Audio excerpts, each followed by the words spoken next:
এই কীর্তনখোলা 2 কে কেটে ফেলা হচ্ছে, সামনের অংশ করা হচ্ছে দেখতে পাচ্ছেন। সেখানে অনেক লোকজন আছে, অবশ্য তারা ভিডিও করতে দেয় না, ভিডিও করতে গেলে আরো বকাঝকা করে। প্রথমে সামনের অংশ থেকে কাটা শুরু করছে, আর ভিতরের ডেকোরেশনের সব কিছু খুলে ফেলা হয়েছে, লাইটিং, আসবাবপত্র, কেবিনের জিনিসপত্র সব খুলে ফেলা হয়েছে।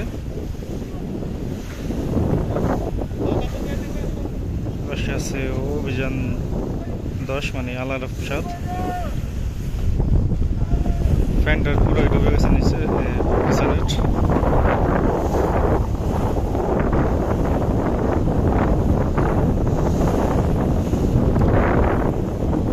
এই জাহাজটি আর 1 মাসের মধ্যেই পুরোপুরি বিলীন হয়ে যাবে, মানে পুরোপুরি কেটে ফেলা হবে, যেহেতু বড় জাহাজ কাটতে অনেক সময় লাগবে।